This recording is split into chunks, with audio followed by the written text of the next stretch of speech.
ನಮಸ್ಕಾರ ಎಲ್ಲರಿಗೂ. ನಾನು ರಕ್ಷಾ ಪ್ರಸಾದ್. ರಿಕಾಲ್ ವಿತ್ ರಕ್ಷಾ ಕಾರ್ಯಕ್ರಮಕ್ಕೆ ಸ್ವಾಗತ. ಕೆಲವು ಕಾನ್ವರ್ಸೇಷನ್ಸ್ಗಳು ಮಾತುಗಳ ಮುಖಾಂತರ ಶುರು ಆಗುತ್ತೆ, ಇನ್ ಕೆಲವು ಭಾವನೆಗಳ ಮುಖಾಂತರ. ಅಂತ ಒಂದು ವೆರಿ ಸ್ಪೆಷಲ್ ಎಪಿಸೋಡ್ ಇವತ್ತು ನನ್ನ ಜೊತೆಗೆ. ಅಂಡ್ ನನ್ನ ಜೊತೆಗೆ ಇರುವಂತಹ ಕಲಾವಿದರ ಮ್ಯೂಸಿಕ್ ಅಂತೂ ಎಷ್ಟೋ ಮನಸ್ಸುಗಳನ್ನ ಕ್ಯೂರ್ ಮಾಡಿದ್ದಾರೆ. ಎಸ್, ನನ್ನ ಜೊತೆಗೆ ಇದ್ದಾರೆ legendary flutist Praveen Godkindi sir. Sir ನಮಸ್ಕಾರ. ನಮಸ್ಕಾರ. ಹೇಗಿದ್ದೀರಾ ಸರ್? ಆರಾಮ್. Very nice. ತುಂಬಾ ಖುಷಿ ಆಗ್ತಾ ಇದೆ ನನಗೆ ನಿಮ್ಮ ಜೊತೆ ಈ ಒಂದು ಮಾತುಕತೆ ಮಾಡೋದಕ್ಕೆ. It's like dream come true moment ಅಂತ ನನಗೆ. Thank you so much. ತುಂಬಾ ಧನ್ಯವಾದಗಳು. Thank you sir.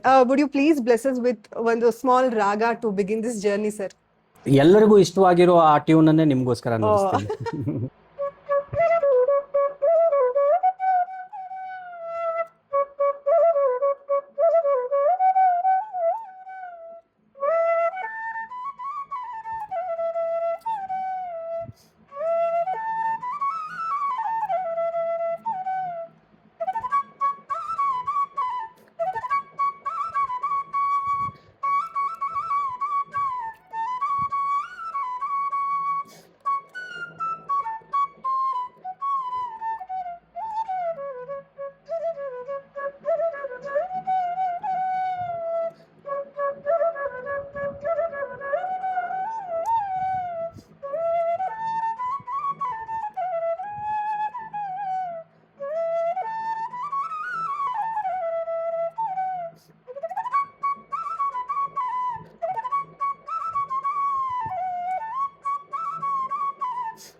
Wow sir, thank you.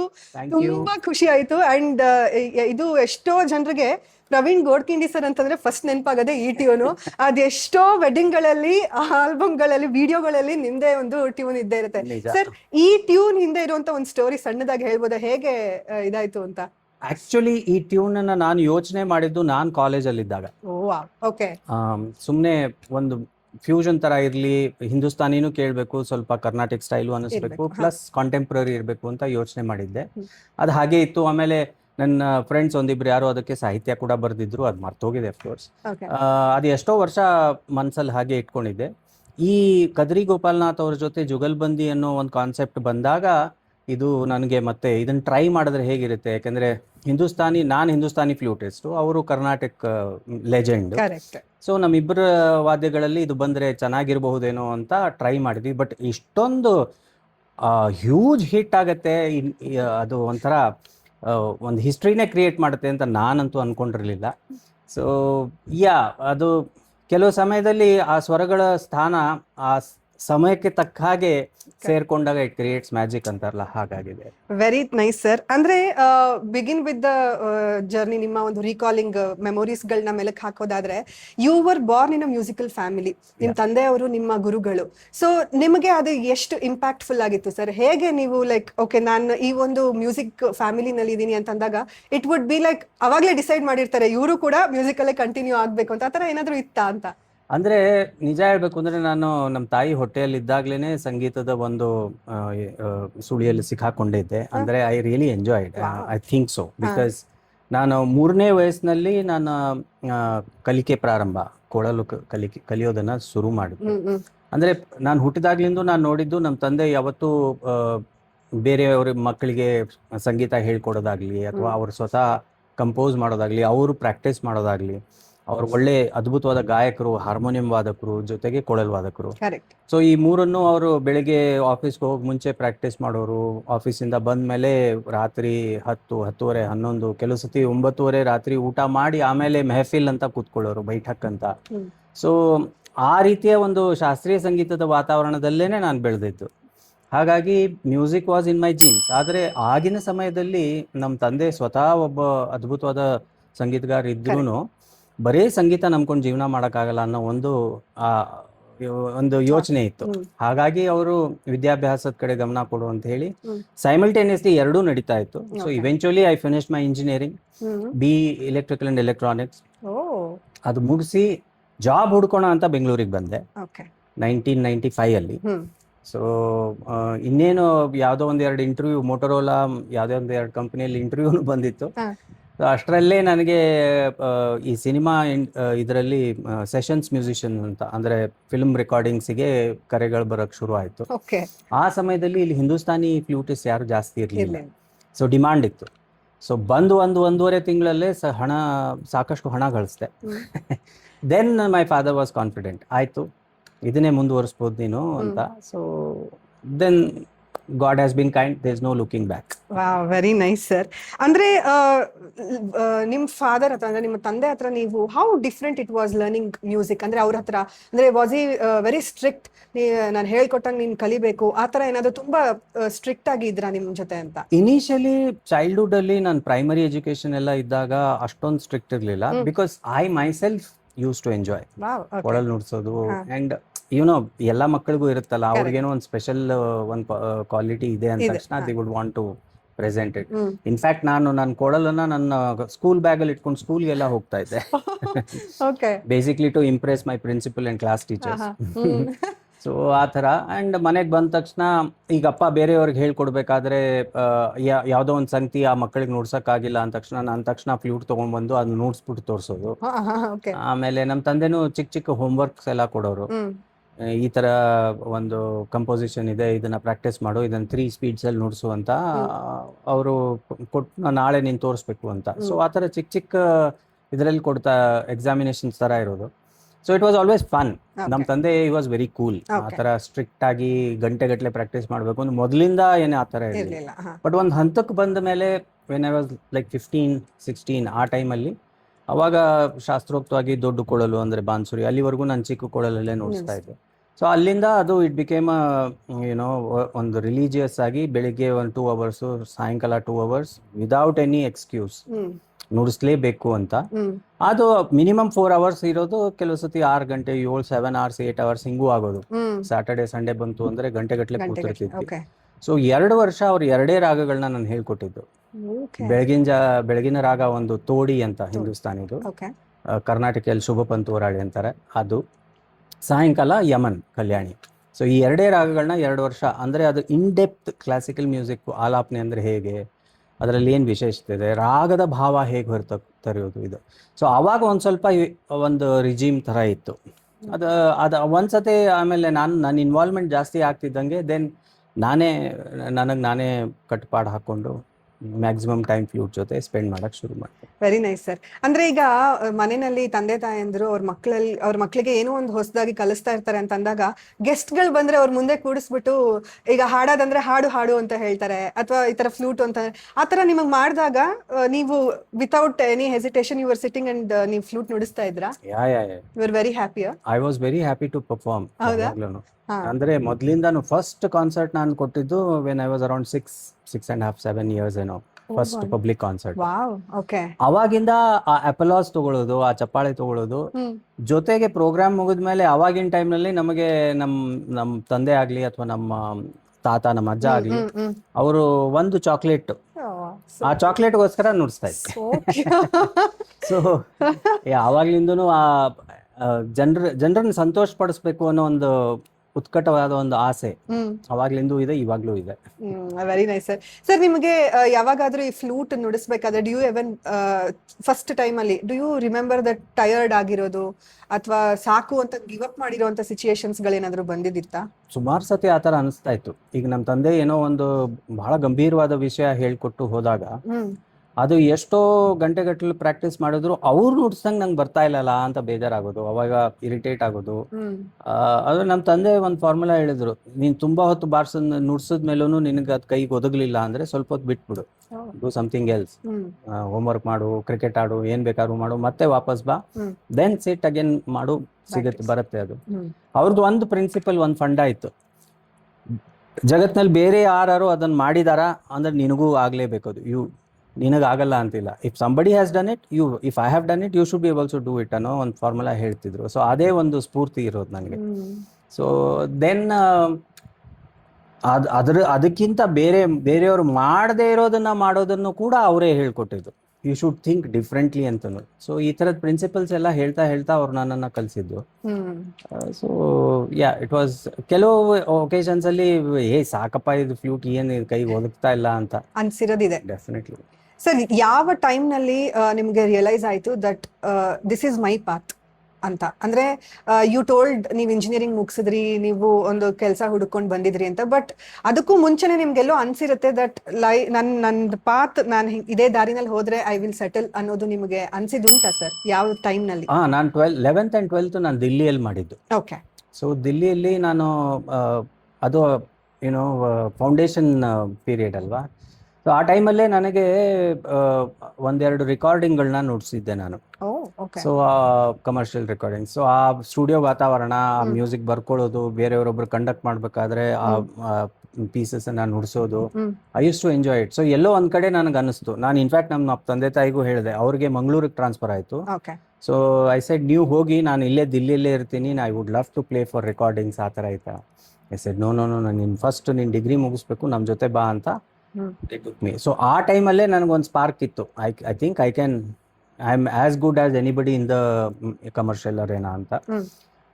ಅಂದ್ರೆ ಆ ಥರ ಯಾಕೆ ಯೋಚನೆ ಮಾಡಿದೆ ಅಂದ್ರೆ, ಬರೇ ಶಾಸ್ತ್ರೀಯ ಸಂಗೀತದ ಕಚೇರಿಗಳನ್ನ ನಂಬ್ಕೊಂಡು ಜೀವನ ಮಾಡೋದು ಕಷ್ಟ ಇತ್ತು. Not everybody can vouch for that, at least 80s ನಲ್ಲಿ 90s ನಲ್ಲಿ. ಬಟ್ ಆಮೇಲೆ ಅದಕ್ಕೋಸ್ಕರ ಈ ಕಮರ್ಷಿಯಲ್ ಫೀಲ್ಡ್ ಅಂದ್ರೆ ಈ ಸ್ಟುಡಿಯೋ ಸೆಷನ್ ಮ್ಯೂಸಿಷಿಯನ್ಸ್ ಏನಾಗ್ತಾರೆ, ಅವ್ರಿಗೆ ಇನ್ಸ್ಟಂಟ್ ಪೇಮೆಂಟು ಸಿಗುತ್ತೆ. And there lot of recordings happening. ಭಕ್ತಿಗೀತೆ, ಭಾವಗೀತೆ, ಜನಪದ ಗೀತೆ, ಎಲ್ಲಾ ರೀತಿಯ ರೆಕಾರ್ಡಿಂಗ್ಸು ಆಲ್ ಓವರ್ ಇಂಡಿಯಾ ಇವತ್ತಿಗೂ ನಡೀತಾ ಇದೆ.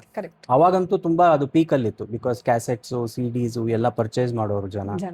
ಸೊ ಆ ಡಿಮಾಂಡ್ ಇದೆ ಅಂತ ಗೊತ್ತಿತ್ತು. ಸೊ ಹಾಗಾಗಿ ಅದನ್ನ ನಂಬ್ಕೊಂಡು ಅದ್ರ ಮೇಲೆ ಜೀವನ ಮಾಡ್ಬೋದು ಅಂತ. ಯಾಕಂದ್ರೆ ತುಂಬಾ ಜನ ಮ್ಯೂಸಿಷಿಯನ್ಸ್, ಮ್ಯೂಸಿಕ್ ಡೈರೆಕ್ಟರ್ಸ್ ಕೂಡ ನಮ್ಗೆ ಅವಾಗ್ಲೇ ಹೇಳ್ತಾ ಇದ್ರು, ಇವನು ಅದ್ಭುತವಾಗಿದ್ದಾನೆ, ಇವನು ಬಿಟ್ರೆ ಇವನು ತಿಂಗಳಲ್ಲಿ 30 ದಿನಾನೂ ರೆಕಾರ್ಡಿಂಗ್ ನುಡಿಸ್ಬೋದು. And in fact that was true also. When 95 ನಾನು ಬೆಂಗಳೂರಿಗೆ ಬಂದಾಗ, ನನ್ನ ಜೊತೆ ಒಂದು 5-6 ಜನ ನಮ್ಮ ಇಂಜಿನಿಯರಿಂಗ್ ಕ್ಲಾಸ್ಮೇಟ್ಸು ಬಂದ್ರು ಎಲ್ಲರೂ. ಸೊ ಎಲ್ಲರೂ ಸೇರಿ ಒಂದು ರೂಮ್ ಅಲ್ಲಿ ಇರ್ತಾ ಇದ್ವಿ. ಅವರೆಲ್ಲ MBA ಮಾಡಬೇಕು ಅಥವಾ ಕೆಲವರು ಜಾಬ್ ಸೇರ್ಕೊಂಡಿದ್ರು.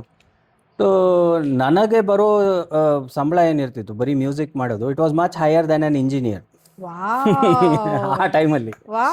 ಸೊ ಅದು ಏನೋ ಆ ಧೈರ್ಯ ಆಯ್ತು, ಸಂಗೀತದ ಮೇಲೆ ಜೀವನ ಮಾಡಬಹುದು ಅಂತ. Very nice sir. ಸರ್ ನಾನು ಆಲ್ಸೋ ನಾವು ಡಿಸ್ಕಸ್ ಮಾಡುವಾಗ ನೀವು ಹೇಳಿದ್ರೆ ಒಂದು ಕಾದಂಬರಿಯನ್ನ ಬರ್ತಿದ್ದೀರಾ ಅಂತ ಹೇಳಿ, ಸರ್ ಅದ್ರ ಬಗ್ಗೆ ಒಂದಷ್ಟು ಮಾತು ಹೇಳ್ಬೋದಾ ಸರ್? ಕೋವಿಡ್ ಸಮಯದಲ್ಲಿ ನಾನು ಈ ಕಾದಂಬರಿಯನ್ನ ಬರೆದೆ.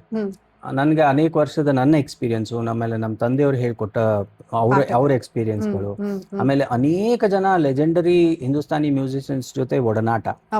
ನಮ್ಮ ಮನೇಲೆ ಎಷ್ಟೋ ಜನ ಬಂದು ಇರ್ತಾ ಇದ್ರು. ಅವ್ರ ಗುರುಗಳ ಹತ್ರ ಅವ್ರ ಪಾಠ ಹೇಳ್ಸ್ಕೋಬೇಕಾದ್ರೆ ಯಾವ ತರ ಕಷ್ಟಪಟ್ಟಿದ್ರು, ಏನೇನ್ ಅಂದ್ರೆ ಒಂದು ಹಿಂದೂಸ್ತಾನಿ ಶಾಸ್ತ್ರೀಯ ಸಂಗೀತದ ಗಾಯಕರಿಗೆ ಆಗುವಂತ ಕಷ್ಟಗಳು ಆಗಿನ ಟೈಮದ್ದು. ಸೊ ಅದನ್ನ ಆಧರಿಸಿ ನಮ್ಮ ಹಿಂದೂಸ್ತಾನಿ ಪದ್ಧತಿಯಲ್ಲಿ ಪ್ರಹರ್ ಅಂತಿದೆ. ಪ್ರಹರ ಅಂದ್ರೆ ಮುಹೂರ್ತ, ಸಮಯ. ದಿವಸದ 24 ಗಂಟೆಯನ್ನ 8 ಪ್ರಹರಗಳಲ್ಲಿ ಡಿವೈಡ್ ಮಾಡಿದ್ದಾರೆ, 3 ಗಂಟೆಗಳದ್ದು, 3 hours ಈಚ್. ಸೊ ಪ್ರತಿ ಪ್ರಹರಕ್ಕೂ ಇಂತಿಷ್ಟು ರಾಗಗಳು ಅಂತಿವೆ. ಸೊ ಬೆಳಗಿನ ಮೊದಲನೇ ಪ್ರಹರಕ್ಕೆ ಕೆಲವು ರಾಗಗಳು. ಸೊ ಹೀಗಾಗಿ ಮಧ್ಯಾಹ್ನದ ರಾಗಗಳು ಬೇರೆ, ರಾತ್ರಿದ್ ಬೇರೆ, ಮಧ್ಯರಾತ್ರಿದ್ ಬೇರೆ, ಈ ತರ ಎಲ್ಲ ಬೇರೆ ಬೇರೆ ರಾಗಗಳಿದೆ. ಸೊ ಅದೊಂದು ಥಿಯರಿ ನಾವು ಇವಾಗ್ಲೂ ಎಲ್ಲರೂ ಪರಿಪಾಲಿಸ್ಕೊಂಡು ಬರ್ತೀವಿ. ಅದ್ರ ಜೊತೆಗೆ ಇನ್ನೊಂದು ಥಿಯರಿ ನಾನು ಬೇಸ್ ಮಾಡಿದ್ದು ಅಂದ್ರೆ, ರಾಗದಿಂದ ರೋಗ ನಿವಾರಣೆ ಮಾಡಬಹುದು ಅಂತ. So I believe there was a tribe, there was a clan. ಅವರು ಈಗ ಮುಂಚೆ ನೀವು ಕೇಳಿರ್ಬೋದು, ರಾಜರ ಮಹಾರಾಜರ ಕಾಲದಲ್ಲಿ ನಾಡಿ ಹಿಡಿದು ರೋಗ ಏನಾಗಿರ್ಬೋದು ಅಂತ. ಸೊ ಅದರಲ್ಲೇ ಒಂದು particular clan, they use to treat the maharajas, the queens and the ministers, ಅವ್ರನ್ನೆಲ್ಲಾರನು ನಾಡಿ ಹಿಡಿದು ಈ ಪರ್ಟಿಕ್ಯುಲರ್ ಫ್ರೀಕ್ವೆನ್ಸಿಯಿಂದ ಅವ್ರಿಗೆ ನಾವು ಹೊಟ್ಟೆ ನೋವು, ತಲೆನೋವು ಅಥವಾ ವಾಟ್ ಇಟ್ ಇಸ್, ಅದನ್ನ ನಿವಾರಣೆ ಮಾಡಬಹುದು ಅಂತ. ಇಲ್ಲಿ ರೀಸೆಂಟ್ ಆಗಿ ಒಂದು ಇಂಟರ್ವ್ಯೂ ಅಲ್ಲಿ ನೌಶಾದ್ ಅಂತ, ನಮ್ಮ celebrated Hindi film music director, legendary music director Naushad ಅವ್ರ ಇಂಟರ್ವ್ಯೂ ಅಲ್ಲಿ ಒಂದ್ ಕಡೆ ಹೇಳಿದ್ದನ್ನ ಕೇಳಿದೆ ನಾನು.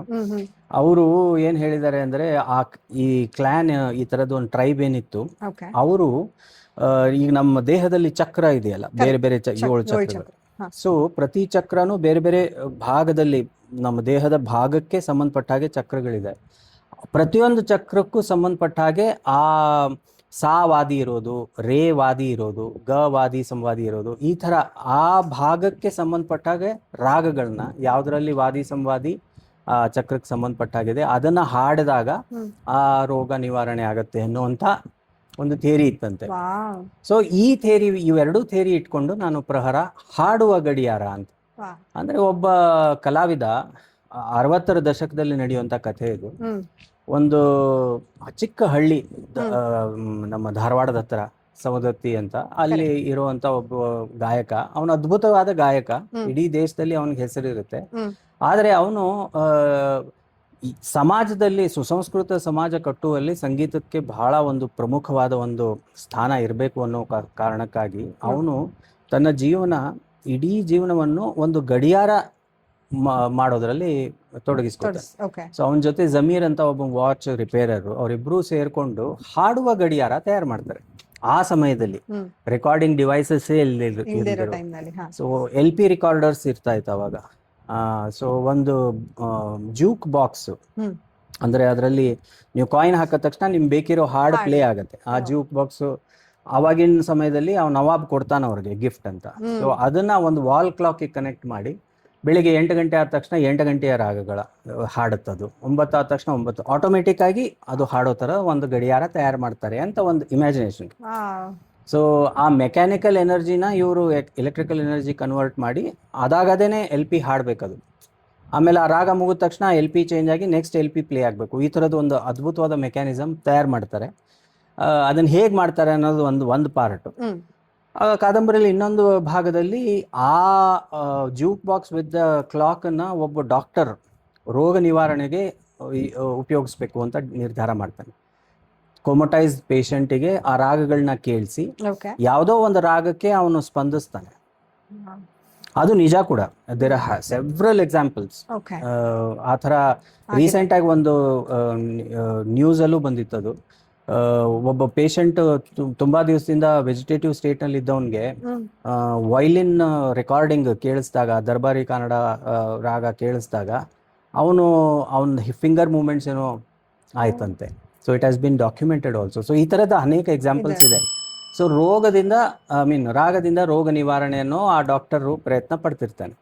ಸೊ ಅದು ಸೆಕೆಂಡ್ ಹಾಫ್. ಸೊ ಅದನ್ನ ಏನ್ ಮಾಡ್ತಾನೆ, ಅದೇನಾಗತ್ತೆ ಅಂತ. ಇದರಲ್ಲಿ ಒಂದು ಚಿಕ್ಕ ಲವ್ ಸ್ಟೋರಿನೂ ಇದೆ, ಕಾಮಿಡಿ ಇದೆ, ಜೊತೆಗೆ ಈರ್ಷೆ, ಜುಗಲ್ಬಂದಿ ನಡೀತಿರ್ಬೇಕಾದ್ರೆ ಏನಾಗತ್ತೆ ಇಬ್ಬರು ಕಲಾವಿದರ ಮಧ್ಯೆ, ಈ ತರ ಒಂದು ಒಂದು birds view of a classical musician, ಅವ್ನ್ ಏನ್ ನಡೆಯುತ್ತೆ ಅವ್ನ ಜೀವನದಲ್ಲಿ ಅಂತ. Very nice sir. ಸರ್ ನೀವು ಅದ್ಭುತ ಫ್ಲೂಟಿಸ್ಟ್ ಅಲ್ಲದೆ ಬರಹಗಾರರು ಅನ್ನೋದು ನನಗೆ ಇವತ್ತು ಗೊತ್ತಾಯ್ತು. ಅಂಡ್ ಅದಲ್ಲದೆ ನೀವು ನಾಟಕ ಕೂಡ ಡೈರೆಕ್ಟ್ ಮಾಡ್ತಾ ಇದೀರಾ ಅಂತ ಕೇಳ್ಪಟ್ಟೆ. ಸರ್ ಯಾವ ನಾಟಕ ಸರ್ ಅದು? ಕೊಳಲು .ಕಾಮಿಡಿ ಅಂತ ಒಂದು ನಾಟಕ. ಅದು ಆಕ್ಚುಲಿ ನಾನು ಯಶವಂತ್ ಸರ್ದೇಶ್ ಪಾಂಡೆ ಅಂತ ನಮ್ಮ ನಾಟಕಕಾರ ಇದ್ರಲ್ಲ, ಅವ್ರ ತಲೆಯಲ್ಲಿ ಇಟ್ಕೊಂಡು ನಾನು ಬರ್ದೆ. ಅಂದ್ರೆ ಒಬ್ಬ ಗುರು, ಒಬ್ಬ ಶಿಷ್ಯ. ಅವನ ಶಿಷ್ಯ ಕೊಳಲು ಕಲಿಯಬೇಕು ಅಂತ ಬರ್ತಾನೆ, ಅವ್ನಿಗೇನು ಗೊತ್ತಿರಲ್ಲ. ಅಂದ್ರೆ ಈಗ ಅದ್ರಲ್ಲೂ ಎಷ್ಟೊಂದು ಟ್ರೂ ಇನ್ಸಿಡೆಂಟ್ಸ್. ನಮ್ಮ ಹತ್ರನೇ ಕೆಲವ್ರು ಬರ್ತಾರೆ, ಅವ್ರದ್ದು ಏನೇನೋ ಆಸ್ಪಿರೇಷನ್ಸ್ ಇರುತ್ತೆ, ಏನೋ ಅನ್ಕೊಂಡ್ಬಿಟ್ಟಿರ್ತಾರೆ ಕೊಳಲು ಕಲಿಯೋದು ಅಂದ್ರೆ ಬೇರೆ ಒಂದು ಇದ್ರ ತರ. ಕೆಲವ್ರು ತುಂಬಾ ಲೈಟ್ ಆಗಿ ತಗೋತಾರೆ. ಸೊ ಅದರದ್ದು ಎಕ್ಸ್ಪೀರಿಯನ್ಸಸ್ ಇಟ್ಕೊಂಡು ಅವ್ರ ಮನಸ್ಸಲ್ಲಿ ಇಟ್ಕೊಂಡು ಒಂದು ನಾಟಕ ಬರ್ದೆ. ಅವನ ಹೆಸರು ಕಿಟ್ಯ ಅಂತ. ಆ ಕ್ಯಾರೆಕ್ಟರ್ ಕಿಟ್ಯ. ಇವನು ಕೊಳಲು ಕಲ್ಸೋನು ಗುರು, ಅವನ ಮನೆಗೆ ಆ ಕಿಟ್ಯ ಬರ್ತಾನೆ. ಸೊ 1.5 ಗಂಟೆಯಲ್ಲಿ ಅವ್ರ ಇಬ್ಬರ ಸಂವಾದ, ಏನೇನ್ ಆಗತ್ತೆ, ಏನ್ ನಡೆಯತ್ತೆ, ಹೇಗೆ ಅಂತ. ಬಟ್ ಅನ್ಫಾರ್ಚುನೇಟ್ಲಿ ಯಶವಂತ್ ಸರ್ದೇಶ್ ಪಾಂಡೆ ಆ ನಾಟಕ ಶುರು ಮಾಡಿದ್ವಿ, ರಿಹರ್ಸಲ್ಸ್ ಮಾಡಿದ್ವಿ, 15 ದಿವಸ ಇತ್ತು ಶೋಗೆ, ದೆನ್ ಹಿ ಪಾಸ್ಡ್ ಅವೇ. ಅವ್ರು ತೀರ್ಕೊಂಡ್ರು ಅಂತ ಬಿಟ್ಬಿಟ್ಟೆ ನಾನು ನಾಟಕ. ಅದು ಲಾಸ್ಟ್ ಅಕ್ಟೋಬರ್ ಅಲ್ಲಿ ಪ್ರಯತ್ನ ಮಾಡಿದ್ವಿ, ಆಗ್ಲಿಲ್ಲ ಅಂದ ತಕ್ಷಣ ಬಿಟ್ಬಿಟ್ಟಿದ್ದೆ. ಬಟ್ ಇವಾಗ ತಿರ್ಗಾ ಎಲ್ಲಾರು ನಮ್ಮ ಶಿಷ್ಯರು ಎಲ್ಲಾರು ಒತ್ತಾಯ ಮಾಡಿದ್ರು ಇಲ್ಲ ಅಂತ. ಸೊ ಈಗ ಜೂನ್ 13ಕ್ಕೆ ಯಶವಂತ್ ಸರ್ದೇಶ್ ಪಾಂಡೆ ಅವ್ರ ಬರ್ತ್ ಆನಿವರ್ಸರಿ. ಸೊ ಅವ್ರಿಗೆ ಸಮರ್ಪಿತವಾಗಿ ಈ ನಾಟಕ ನಾವು ಮಾಡ್ತಾ ಇದ್ವಿ, ಕೊಳಲು .ಕಾಮಿಡಿ. 12 ಮತ್ತು 13 ಜೂನ್ ಸಿ ಅಶ್ವಥ್ ಕಲಾ ಭವನ, ಸಾಯಂಕಾಲ 6:30ಗೆ ಈ ನಾಟಕ ಕೊಳಲು .ಕಾಮಿಡಿ ಮಾಡ್ತಾ ಇದ್ವಿ. ರವಿ ಕುಲಕರ್ಣಿ ಅಂತ ಅವ್ರ ಜೊತೆನೆ ಕೆಲಸ ಮಾಡಿದಂತವ್ರು, ಅವರು ಯಶವಂತ್ ಅವ್ರ ಪಾತ್ರ ಮಾಡ್ತಾ ಇದ್ದಾರೆ. Very nice sir, I will be there for sure. ವೀಕ್ಷಕರೇ, ನೀವು ಎಲ್ಲರೂ ಬನ್ನಿ 12 ಮತ್ತು 13 June C Ashwath Kala Bhavana. Very nice sir. Sir, among there are so many ನಮ್ಮ ಇಂಡಿಯನ್ ಕ್ಲಾಸಿಕಲ್ ಮ್ಯೂಸಿಕ್ ಅಲ್ಲಿ ಸುಮಾರು ವಿಚಾರಗಳಿದಾವೆ. ಬಟ್ ನೀವು ಫ್ಲೂಟ್ ಅನ್ನ ಯಾಕೆ ಚೂಸ್ ಮಾಡಿದ್ರಿ? ಅಂಡ್ ಅದರಿಂದ ನೀವು ಕಲ್ತಂತಹ ಸುಮಾರು ವಿಚಾರಗಳು ಏನು ಅಂತ ಹೇಳ್ಬೋದಾ? ಕೊಳಲು became A natural choice because ನಮ್ಮ ತಂದೆ ಕೊಳಲು ವಾದಕರು. ಆಮೇಲೆ ಆ ಕೊಳಲು ಹಿಂದೆ ಬಹಳ ಒಂದು ಸೈನ್ಸ್ ಇದೆ. ಓಕೆ. ಇದು ನೋಡಕ್ಕೆ ಇದರಲ್ಲಿ ಏನೋ ತಂತಿಗಳಿಲ್ಲ, ಏನೂ ಇಲ್ಲ, ಇದು ಸ್ಪೆಷಲ್ ಅಂತ ಅನ್ಸೋದಿಲ್ಲ. It's very natural. ನನಗೆ ಬಹುಶಃ ಆ ಕಾರಣಕ್ಕಾಗಿ ಅದು ಬಹಳ ಆತ್ಮೀಯವಾಯ್ತು ಅನ್ಸುತ್ತೆ. ಓಕೆ. ಅಂದ್ರೆ ನೀವೊಂದು ಬಿದಿರನ್ನ ಕತ್ತರಿಸಿ ತಂದು ಅದಕ್ಕೆ ರಂಧ್ರಗಳನ್ನ ಮಾಡ್ಬಿಟ್ರೆ ಆಯ್ತು ಕೊಳಲು. ಆಮೇಲೆ ಕೊಳಲು, ಈ ಕೊಳಲ್ ಮಾರೋರು ಜಾತ್ರೆಯಲ್ಲಿ ಬಲೂನ್ ಮಾರೋರು ಕೂಡ ಕೊಳಲ್ ನುಡಿಸ್ತಾರಲ್ಲ, ಅದು ಕೂಡ ಎಷ್ಟು ಮನಮೋಹಕ ಇರುತ್ತೆ.